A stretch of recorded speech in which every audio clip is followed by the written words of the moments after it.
O talento fez a diferença nos jogos da noite de quinta-feira do Brasileirão, tanto na Neoquímica Arena quanto no Maracanã.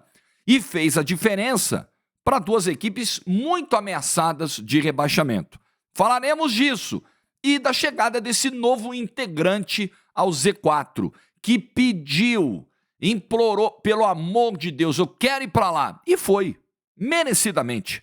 Like no vídeo, se inscreva, ative o sininho rumo a 250 mil inscritos por aqui. Uma excelente sexta-feira para todo mundo, excelente almoço.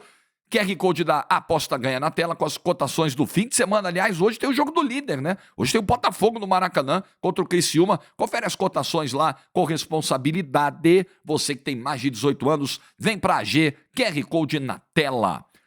Vamos lá, Memphis Depay. Paulo Henrique Ganso. John Arias, também preciso citar. Personagens da noite de ontem.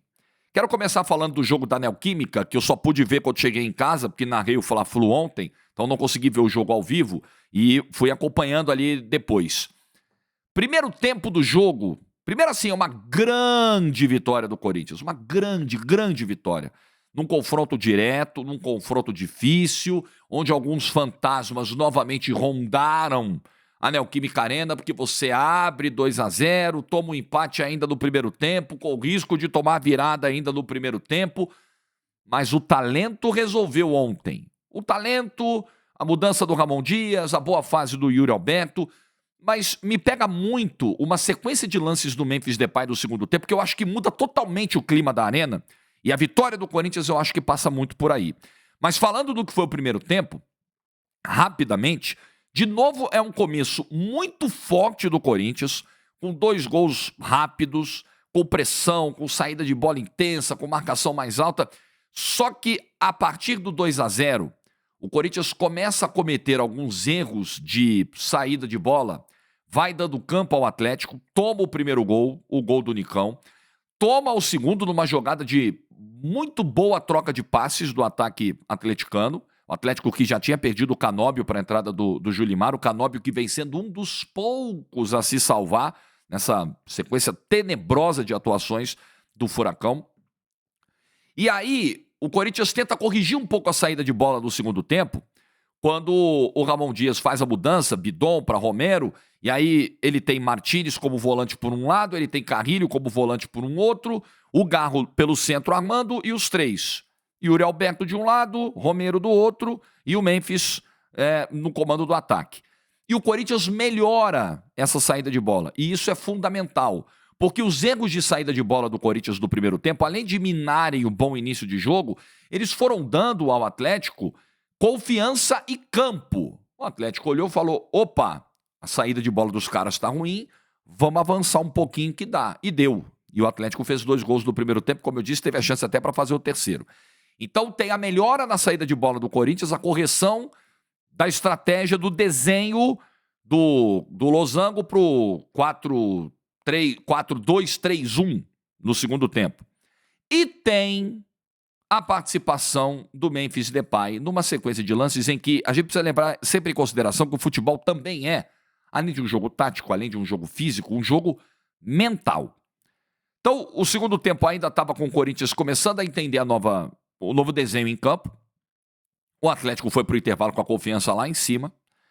O Memphis Depay é acionado e se enrola com a bola de maneira constrangedora.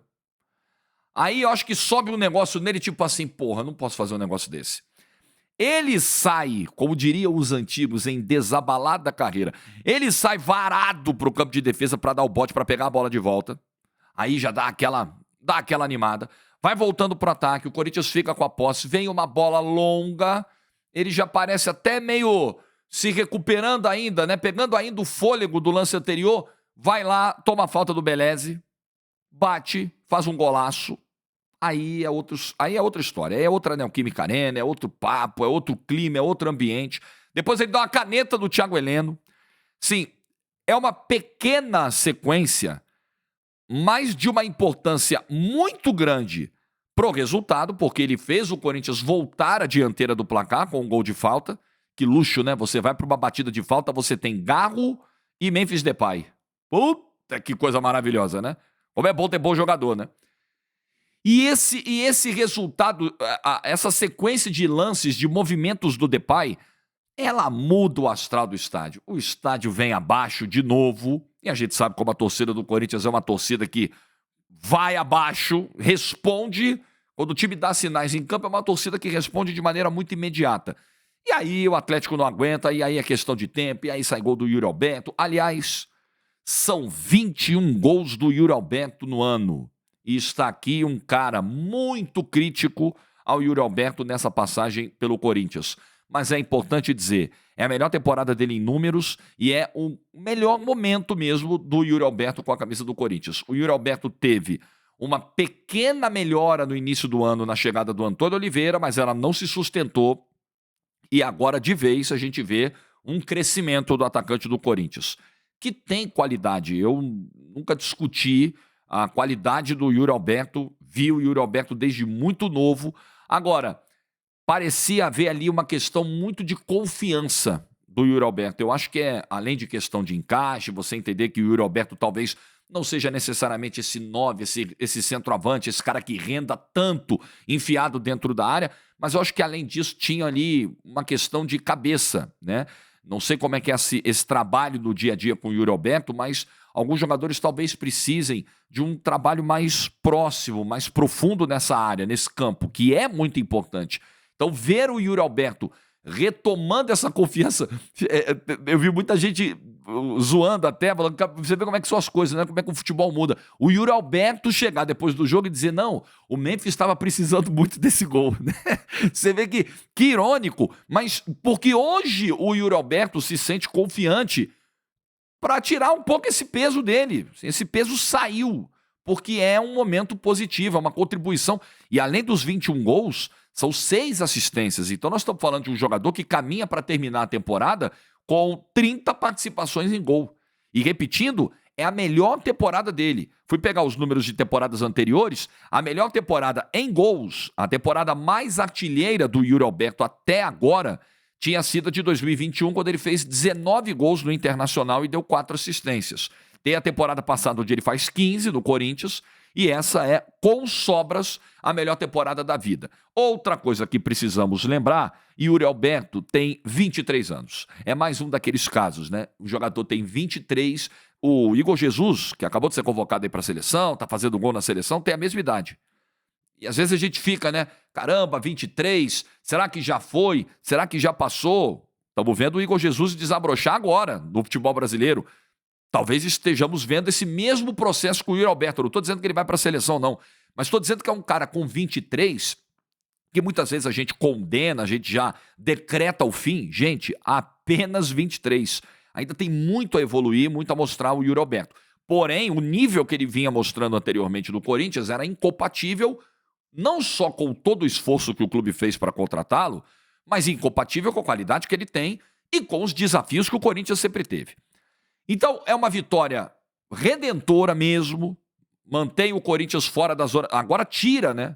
Na verdade, não é uma manutenção, é uma retirada, pelo menos provisória, da zona de rebaixamento. O Corinthians estava ali desde agosto, convivendo com essa matemática cruel de zona de rebaixamento, ainda é cruel, ainda é muito difícil a situação, mas ela dá um gás para domingo inacreditável, muito grande. Porque foi só 1-0, o Corinthians já saiu do Maracanã com aquela sensação, opa, estamos vivos, né? Com aquela sensação de, caramba, a luz aqui está querendo dar um sustinho, mas eu resolvi parcialmente aqui.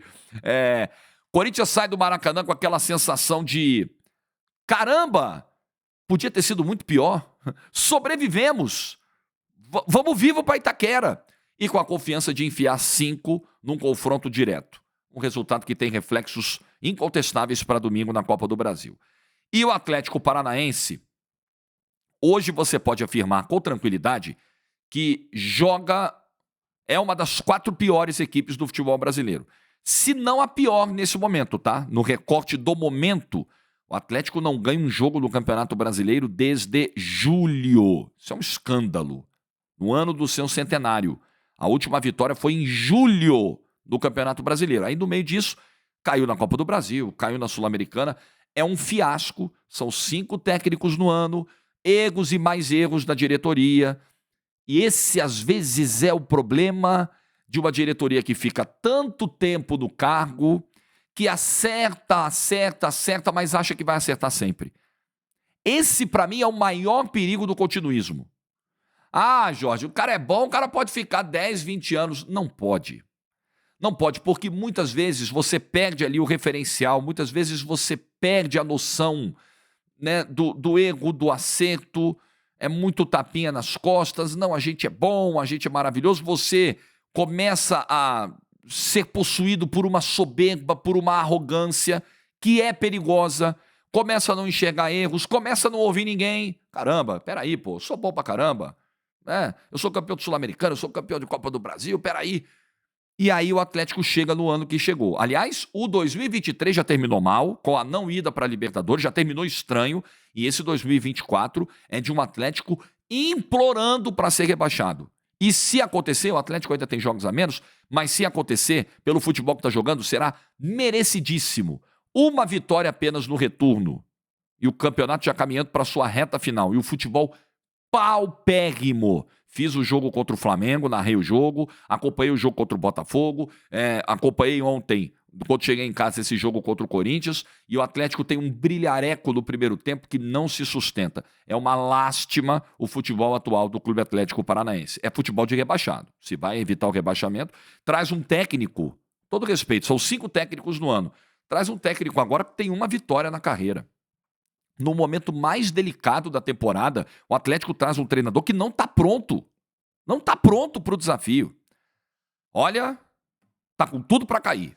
Vamos ver se evita, mas está com tudo para cair. E ainda tem o Fluminense no Maracanã na terça-feira, que é o confronto direto, o Fluminense muito mais embalado, com muito mais qualidade do elenco, isso precisa ser dito, né? O Atlético é um elenco também curto em termos técnicos, em termos de qualidade, e uma rivalidade que é histórica entre os dois clubes. Jogo difícil na terça-feira. Eu vou dar um corte aqui para ajeitar a iluminação para falar do Fla-Flu. Vamos lá. Muito bem. E o Fla-Flu? Esse jogo eu narrei no YouTube da TNT Sports. Primeiro tempo, primeira coisa que eu preciso dizer, desculpa ser chato, e jamais desmerecendo a vitória do Fluminense, que fez um segundo tempo de recuperação, um segundo tempo muito bom. O Arias, amigo, o Arias sobra. Jogador bom resolve, jogador bom muda jogo. O Arias ajudou a mudar o jogo no segundo tempo, não só o Ganso, a entrada do Arias foi muito importante. Para cima de um Ayrton Lucas que não aguentou com a pressão que o Fluminense exerceu pelo lado dele. Mas eu preciso dizer, né? A data FIFA arrebentou com o Flamengo.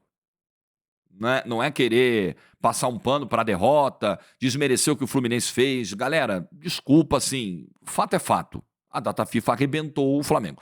Ah, mas o Fluminense também, porque não pôde contar com o Arias desde o início, só pôde contar com o Arias durante 45 minutos. É verdade. É verdade. E a essa altura, o Flamengo poderia estar vencendo o jogo. E o Arias teria entrado numa situação muito mais difícil. Então o Fluminense também se prejudicou pela data FIFA.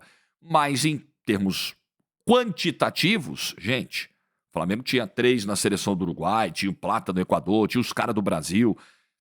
O Flamengo foi prejudicado. O Flamengo não pôde ter ontem. Gerson não pisou em campo, De La Cruz não pisou em campo, Arrascaeta entrou no segundo tempo num contexto já muito difícil. Então, a data FIFA, além do que, tem um treinador chegando agora. Ontem era o terceiro jogo do Felipe Luiz, aí ele olha para o calendário, ganha do Corinthians, ganha do Bahia. Opa, vem a data FIFA. Show, mão na massa, vou trabalhar, vou ajustar tudo para a volta, para o Fla-Flu e para a semifinal. Não vai, porque os caras estão indo embora para a data FIFA.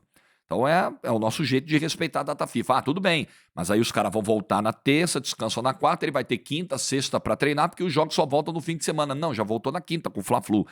Então o Flamengo sentiu muito as ausências, mas ainda tem um elenco capaz de montar um time que montou ontem, um time que dominou o primeiro tempo, que mandou bola na trave com o Alcaraz, num erro de movimento do Fábio incomum, que teve a chance com o Matheus Gonçalves, que para mim foi o melhor do Flamengo ontem em campo. E teve um Gabigol brigando. Mas eu vou dizer para vocês, eu não quero traçar diagnóstico definitivo sobre ninguém. Ainda mais um cara que ainda vai fazer 30 anos e que eu acho que ainda pode dar a volta por cima do futebol. Mas cada jogo do Gabigol me preocupa mais com o futuro dele. Sem brincadeira. A cada jogo, porque ele ontem tentou, correu, voltou para tabelar, voltou para buscar a bola no meio-campo, mas de novo os mesmos erros. O Gabigol não consegue finalizações de perigo. O Gabigol se coloca constantemente em impedimento.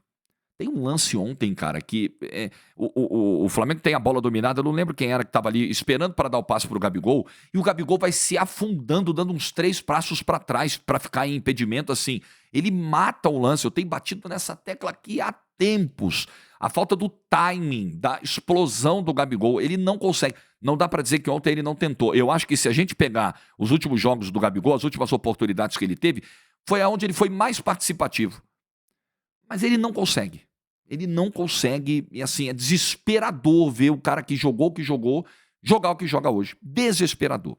E o Fluminense tentando algumas bolas mais longas pro Cauã Elias, pro Marquinhos, às vezes funcionando, e num primeiro tempo difícil. Teve chance no início e só. E depois parou. E aí o Flamengo teve o controle do jogo. Finalizou mais no primeiro tempo, teve mais posse de bola, imprensou o Fluminense dentro do seu campo muitas vezes. O Bernal começou o jogo perdido, parecia que não tinha desembarcado ainda no Rio de Janeiro, porque foi outro que voltou da data FIFA, mas não entrou em campo lá.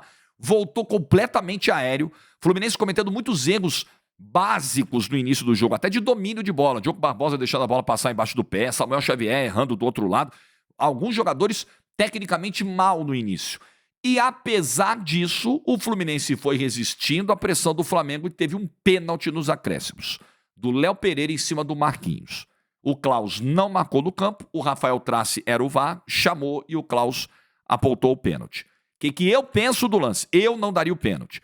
Minha visão é de que o Marquinhos já vai caindo. O Marquinhos tem um domínio de bola errático dentro da área, me parece que já está em queda.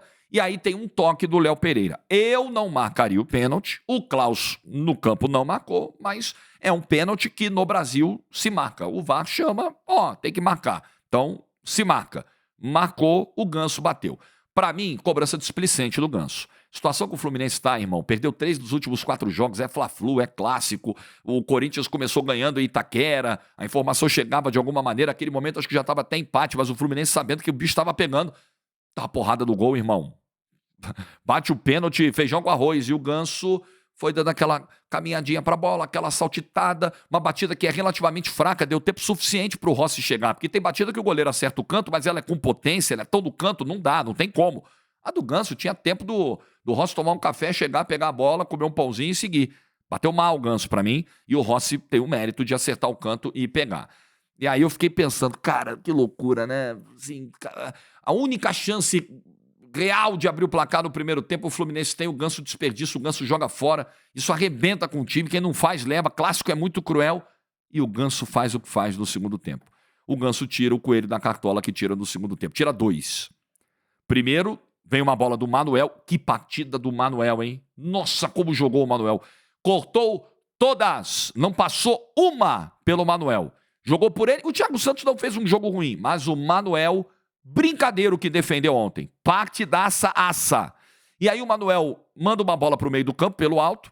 O Ganso dá um calcanhar que é sacanagem. Coisa de gênio. Eu acho o Ganso gênio, tá? Gênio, craque. Craque da bola. Craque. Se você não acha, tudo bem, respeito. E olha que eu nem sou de banalizar o termo, não. Tenho cuidado para usar. Para mim, craque da bola. Um desvio de calcanhar maravilhoso pro Cauã Elias, que vai no fundo, faz o cruzamento, o Lima como ponta, vai lá, pum, caixa. 1-0 Fluminense. 5 do segundo tempo. Muda o clima. E o gol é por onde? Pelo lado esquerdo da defesa do Flamengo. Pelo lado do Ayrton Lucas. O Fluminense soube explorar muito bem no segundo tempo o lado claramente mais frágil da defesa do Flamengo. 10 minutos depois, outra vez o Ganso. Um passe no fundo do campo que você olha e fala, vai sair a bola, não vai chegar. Milimetricamente calculado. E parece que o Ganso pega uma régua. Fala assim, eu vou botar exatamente ali, ó. Vai dar tempo do cara chegar. O Martinelli vem, faz o movimento, chega no limite, rola pra trás, batida do John Arias. O Arias chega de bate pronto, 2-0, matou o jogo. Acabou o jogo. Ali, o Flamengo ainda foi fazendo as alterações, ainda foi mudando, entrou Plata, entrou Michael, que pra mim não entrou bem, entrou meio perdidinho, errando muito, tentando, mas errando muito. Entra o Arrascaeta, que não consegue dar muito ritmo. O Alexandre entra na lateral esquerda, em poucos minutos já mostra que é muito superior ao Ayrton Lucas. Impressionante, o Ayrton Lucas não confirmou, né? Vai precisar de uma outra retomada, mas apareceu muito bem, não manteve, teve uma queda. Ontem foi um dos piores do Flamengo em campo. E o Flamengo ficava ali rondando, chegando, mas sem uma ideia muito clara, sem uma sensação muito clara de que sequer diminuiria o jogo. E o Fluminense controlando e o Manuel tirando bolas, muito bem no jogo. E uma vitória fundamental para esse respiro, porque como o Corinthians ganhou, o Fluminense poderia ter voltado para a zona de rebaixamento. Não é nada, gente. São 2 vitórias seguidas.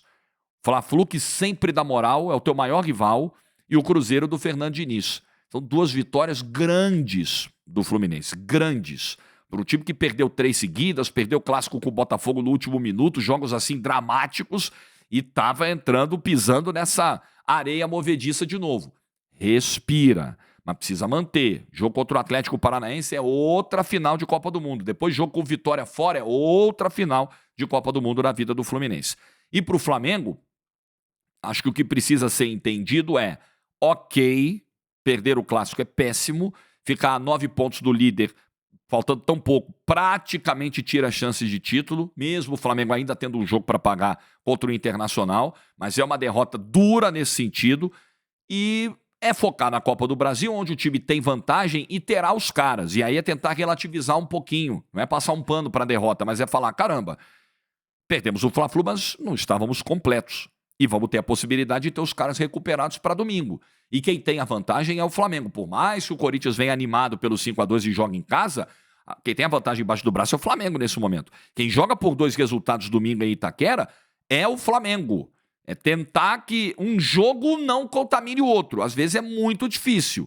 Mas o que o Flamengo mostrou completo com o Felipe Luiz foi muito melhor do que ele mostrou nas condições de ontem do Fla-Flu, o que não tira o brilho da vitória do Fluminense. Aliás, ontem, depois do jogo, o Ganso fazia uma carga ali pelo Arias. Não, eu espero que o Arias fique. O Arias, em setembro, recusou uma primeira oferta de renovação de contrato do Fluminense.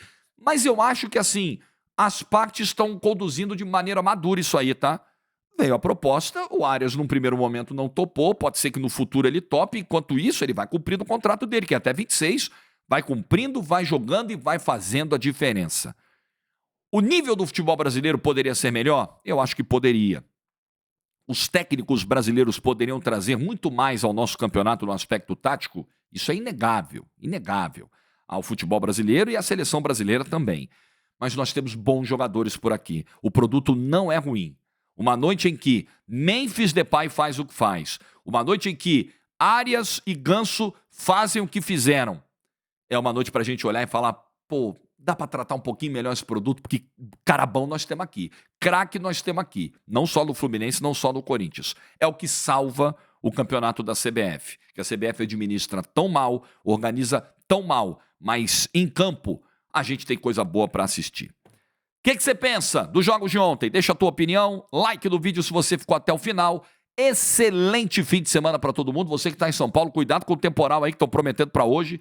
Eu ia mostrar, mas não tá aqui. Eu coloquei no Instagram. Eu sou o cara prevenido, eu fico vendo previsão do tempo, eu já vou tomando as decisões. Ah, quer dizer que ontem mesmo, tava falando aqui no SPTV, olha, recomendações, estoque água. Sério? Ontem tava nesse tom o negócio.